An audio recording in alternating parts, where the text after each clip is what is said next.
Langsung aja ke materi yang terakhir nih, yang akan disampaikan oleh Ibu Kori Eliana, SIKOM NIK, tentang optimalisasi branding melalui smartphone dan media sosial. Tapi sebelumnya saya akan membacakan CV-nya terlebih dahulu.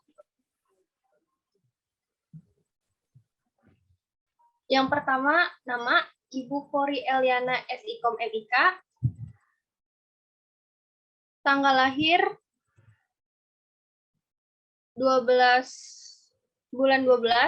tanggal 12 bulan 11 1987. Lalu pendidikannya ada di Universitas Muhammadiyah Malang pada tahun 2010.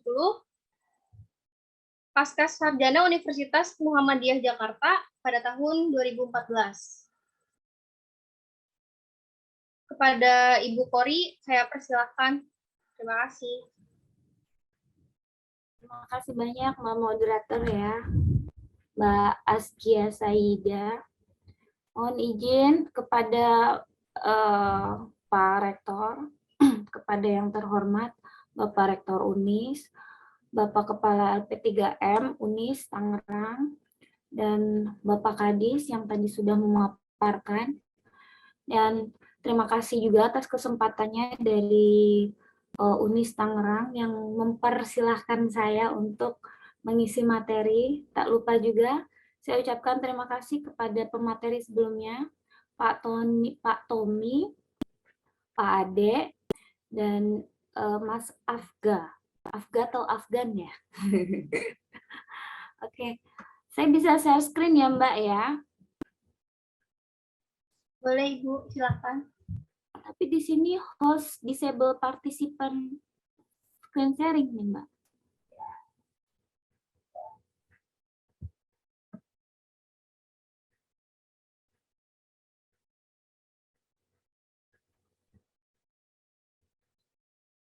Halo? Halo? Host? Ya? Ya, sebentar ya Bu. Udah. Oh, sudah.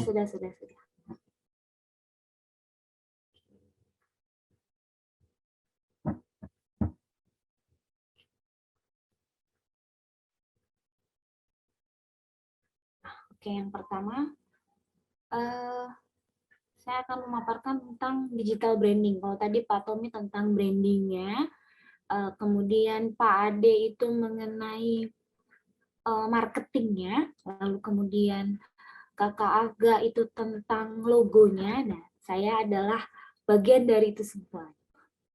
Jadi sebenarnya materinya sudah banyak sekali yang tadi sangat bermanfaat dan saya juga mengikuti gitu ya. Itu materinya keren-keren banget ya. Itu mudah-mudahan bisa bermanfaat nantinya untuk UMKM yang ada di Kota Tangerang. Ya. Lalu kemudian saya akan memaparkan tentang brand origin. Nah, branding itu sebenarnya awal mulanya berasal dari brand yang berarti membakar. Ya, yang tujuannya awalnya adalah memberi tanda atau produk atau hewan ternak agar mudah dikenali. Jadi awalnya itu kan hewan ternak itu dicap ya, kalau zaman dulu itu mungkin salah satu untuk supaya hewan ternaknya tidak tertukar itu dicap ya. Bokongnya itu dicap kalau sapi gitu ya. Dicap ini miliknya siapa. Nah, itu adalah membakar. Nah, itu adalah salah satu brand pertama kali yang ditemukan. Nah, istilah brand yang saat ini populer digunakan juga memiliki tujuan yang sama. Nah, yaitu untuk memberikan tanda pengenal pada setiap produk atau jasa agar konsumennya dapat dengan mudah mengenali produk atau jasa yang kita berikan. Jadi memang fungsinya adalah sebagai tanda pengenal. Nah, apa itu digital branding? Kalau tadi kita ngomongin brand, nah sekarang kita ngomongin digital branding. Ya. Secara singkat, digital branding adalah upaya membangun nama atau image sebuah brand atau produk di dunia digital. Mengapa harus digital? Karena saat ini dunia digital telah berkembang sangat pesat dibandingkan dengan beberapa waktu yang lalu. Semua serba online dan hampir semua kebutuhan dapat terpenuhi dalam satu genggaman ya. Karena memang kita mau kopi kenangan nih, kalau katanya Pak Tommy kan semua orang punya kenangan tuh ya. Aduh. Nah, kita semua punya kenangan. Jadi kita ingatnya kopi kenangan, aku pengen minum kopi kenangan nih. Semuanya ada di genggaman, semuanya bisa kita pesan lewat smartphone gitu kan ya. Bisa lapar nih, pengennya ayam geprek nih. Nah, kita bisa langsung pesan lewat aplikasi yang ada di smartphone kita gitu ya. Karena semua sudah dimudahkan dengan yang namanya digital. Oke. Apa itu digital branding? Digital branding adalah identitas, visibilitas, dan kredibilitas di antara konsumen yang menemukan terkait dan berinteraksi dengan satu brand di dalam platform digital. Digital branding adalah tentang menceritakan kisah dan kehadiran Anda di ruang digital, merupakan kunci utama untuk membangun hubungan yang bermakna dengan target audiens. Nah, target audiensnya ini siapa nih? Dan kita menggunakan platform apa nih? Platformnya misal Instagram. Kalau teman-teman mahasiswa mungkin ya setiap hari itu tiada hari tanpa Instastory gitu kan ya. Atau teman-teman yang bergerak di UMKM harus banget gitu menggunakan Instastory ataupun story WhatsApp, story Facebook, dan lain sebagainya di semua platform untuk mempromosikan produknya. Nah, supaya apa? Supaya dikenal gitu ya. Lalu konsep digital branding. Konsep digital branding adalah untuk membangun kedekatan dan ikatan dengan para pemirsa. Berbeda dengan digital marketing yang fokus dengan meningkatkan angka penjualan produk, perhatikan tabel berikut. Oke. Nah, ini adalah perbedaan dari marketing dan branding. Nah, kalau marketing itu untuk usaha untuk meningkatkan angka pemasarannya, terpaku pada tujuannya yaitu meraih angka, lalu contohnya mengiklankan produk melalui Google Ads atau Facebook Ads dan lain sebagainya. Tapi kalau branding itu berbeda. Kalau branding itu upaya untuk membangun image dari suatu brand atau merek menggunakan media digital, ya.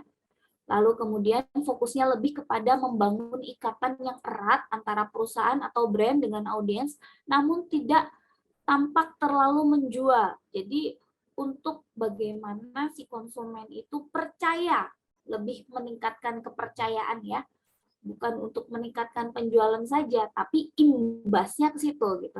Yang nantinya bakalan ke marketingnya. Tapi kalau brandingnya gimana? Brandingnya itu fungsinya untuk mempercayakan produk kita.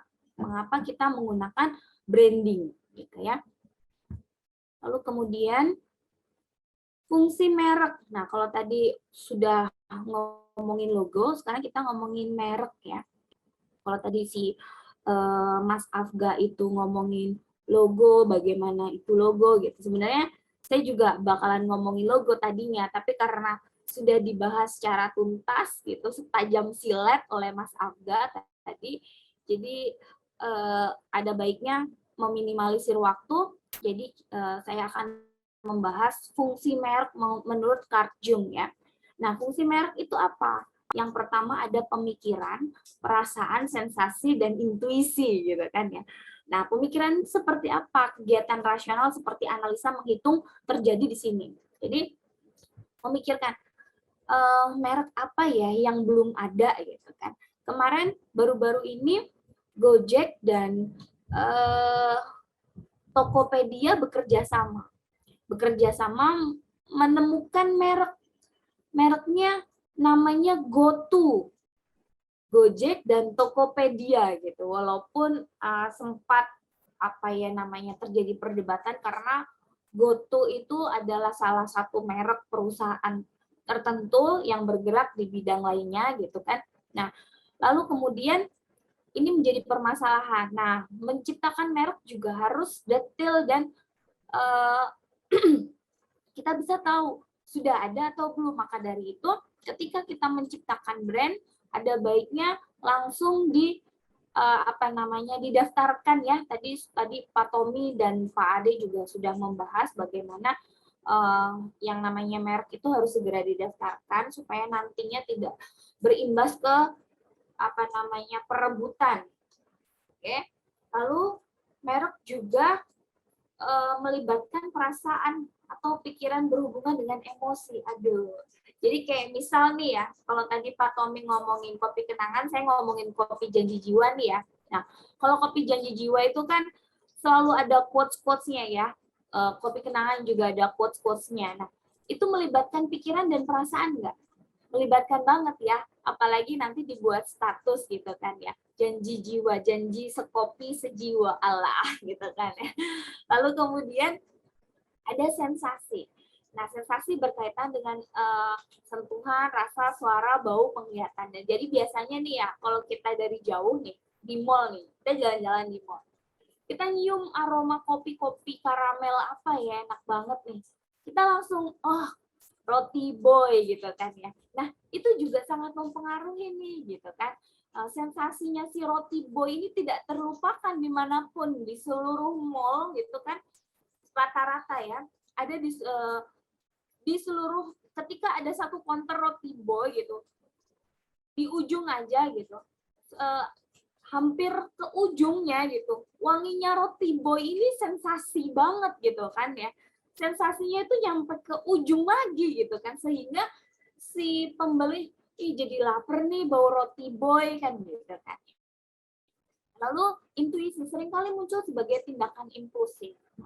Kemudian ada beberapa manfaat merek bagi konsumen. Nah, yang pertama ada sebagai sinyal mutu, mempermudah proses pembelian, alat mengidentifikasi produk. Beda dong ya. Walaupun ada yang nyamain roti boy dengan roti O, nah saya sebut-sebut merek nih. Nggak apa-apa ya, oke. Ada yang membedakan, tapi tetap di mana-mana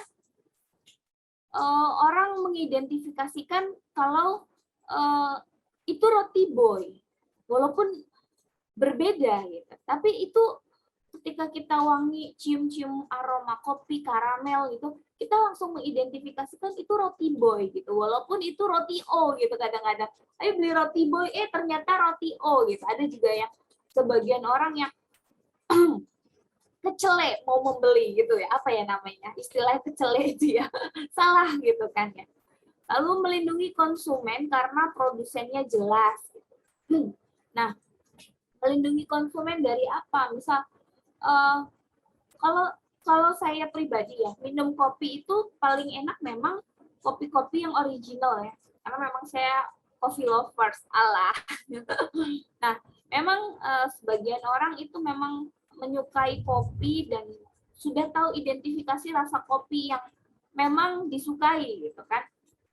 Nah, ketika ada yang beda gitu, kalau nggak punya brand, nggak punya merek gitu, nggak punya merek, ketika mau beli, ini mah bukan kopi kenangan ini, ternyata kenangannya belakangnya ada kopi kenangan manis gitu kan, ternyata bajakannya kopi kenangan nih gitu. Kenapa? Karena belakangnya ada kenangan manis gitu kan, nggak ada kenangan pahitnya, Allah gitu kan. Lalu mewakili kepribadian, meningkatkan efisiensi dan lain-lain. Oke. Beberapa manfaat merek bagi pemilik merek. Nah, manfaatnya adalah magnet pelanggan sehingga penjualan meningkat. Nah, ketika mereknya jelas nih ya, biasanya pelanggan itu jadi percaya, ketika sudah percaya penjualan meningkat. Nah, seperti itu. Membedakan dengan produk-produk pesaing gitu. Jadi memang ketika kita memilih brand, kalau tadi yang dijelaskan oleh Mas Afga itu antara brand Rolex dengan brand jam tangan lainnya itu berbeda banget gitu kan. Kenapa? Karena logonya gitu, karena mereknya juga gitu kan. Lalu mengurangi perbandingan harga, memiliki pelanggan yang loyal. Nah, kalau kita memang sudah suka nih, cinta banget nih sama Rolex nih misal ya, aku sukanya Rolex, pokoknya kalau jam aku maunya Rolex, kalau merek lain aku nggak mau gitu kan. Nanti dia bakalan kadoin pacarnya Rolex juga gitu, karena memang udah terlanjur cinta seperti itu, loyal. Jadi ketika ada apa-apa, pokoknya Rolex paling oke nih gitu misalkan ya. Alat proteksi dari imitator. Nah, jadi misal ternyata Rolex ada logo Rolex, tapi logonya bukan Queen kayak tadi ya. Kalau tadi itu ada Queen-nya, ada mahkota Queen-nya. Tapi ternyata logonya bukan Queen. Logonya cuma permata. Nah, ternyata beda. Nah, banyak banget sih sekarang juga bajakan-bajakan, tiruan-tiruan yang dibuat oleh produsen tertentu untuk mengelabui konsumen. Supaya apa? Supaya kalau di luar negeri mungkin itu ada, sebenarnya sih bukan di luar negeri sih. Sebenarnya sih produk tiruan adalah kriminal ya sebenarnya. Cuma di Indonesia dianggap wajar gitu kan. Bahkan artis luar negeri ketika memakai brand palsu gitu, brand bajakan itu kena sanksi. Ya, tapi kalau di Indonesia fan-fan aja tuh gitu kan. Nah, saya nggak tahu dan saya kurang paham gitu. Jadi memang sebenarnya itu adalah salah satu kriminal, tapi kalau di Indonesia saya kurang paham seperti apa prosedurnya gitu kan. Senjata dalam kompetisi bernilai finansial tinggi. Oke. Nah, ini ada 3 lingkaran. Yang pertama ada produk, yang kedua ada media, yang ketiga ada customer. Nah, kenapa ada lingkaran 3 ini? Nanti bisa dilihat ketika kita sudah melakukan sebuah produk ini mencakup ketiga hal tersebut, kan kita akan mendapatkan benefit, kita akan mendapatkan channel, kita akan mendapatkan media. Kalau kita ngomongin media ya, kita bisa menggunakan berbagai media yang ada di Indonesia. Yang pertama ada media cetak, walaupun media cetak ini sudah banyak yang gulung tikar ya, tapi kita masih bisa menggunakan pamflet atau leaflet ya, pamflet, leaflet.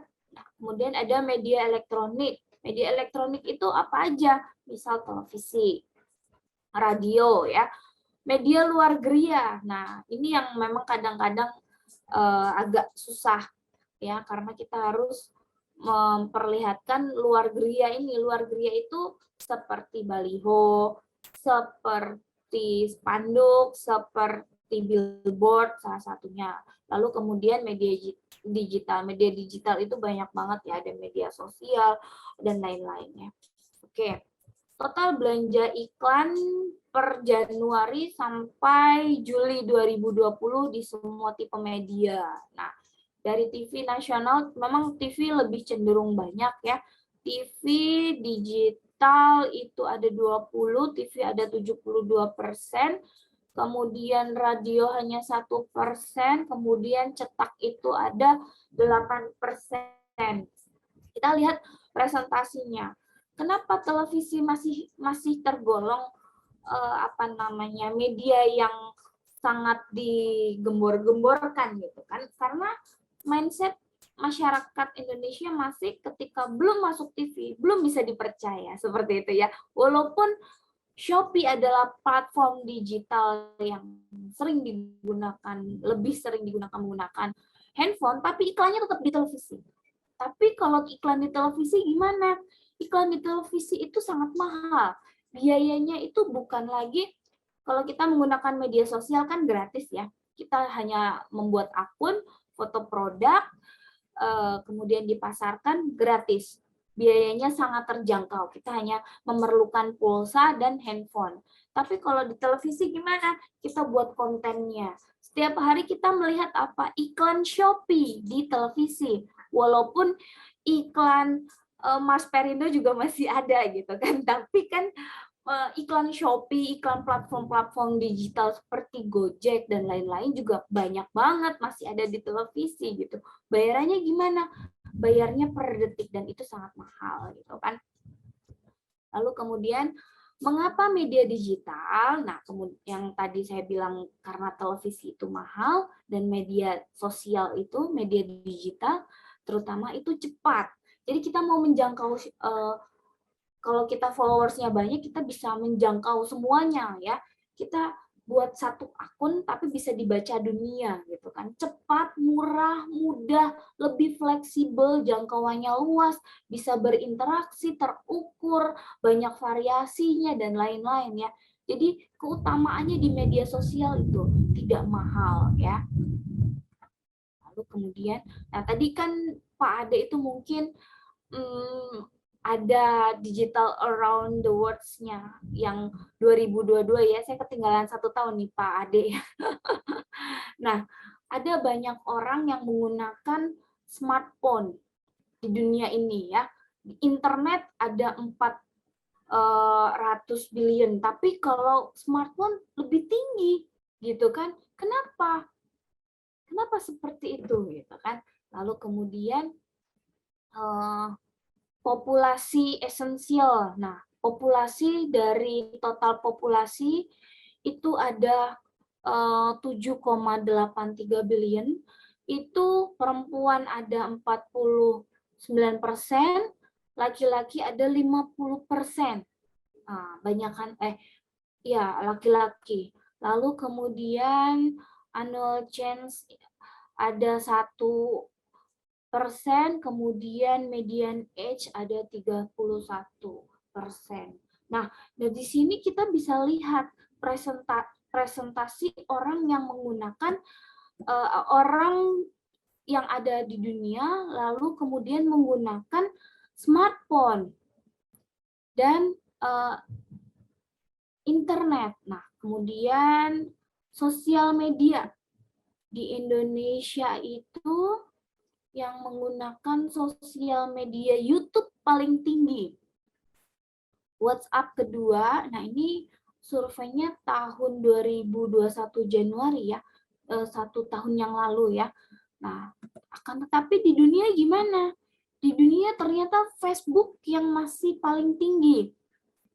Ini surveinya tahun Januari 2021, tadi mungkin punya Pak Ade itu ada yang tahunnya lebih update ya, tahun 2022, bulan Februari kalau nggak salah. Oke, kemudian ada social media advertising audience profile. Jadi di sini ada orang-orang umur orang-orang yang menggunakan platform sosial media. Di umur 13 sampai 17 tahun itu sebanyak 6,8% dan 5,7%. Nah, yang paling banyak umur berapa? Ternyata generasi milenial yang paling banyak nih, umur 25 sampai 34 years old itu yang paling banyak menggunakan media sosial di Indonesia. Lalu di Indonesia e-commerce ya, e-commerce itu apa? E-commerce itu platform-platform digital yang untuk belanja ya. E-commerce di Indonesia itu ternyata ratingnya paling tinggi di tahun 2021 Januari. Di antara negara-negara UK, Thailand, Malaysia, Polandia, Australia, Indonesia paling tinggi. Hebat banget ya. Jadi potensi untuk berjualan gitu. Potensi untuk UMKM ini naik ya, penjualannya itu sangat bisa gitu. Kenapa? Karena di Indonesia itu e-commerce-nya paling tinggi, walaupun jadi kalau di negara lain itu mungkin mereka lebih memilih belanja di counter-counter gitu. Tapi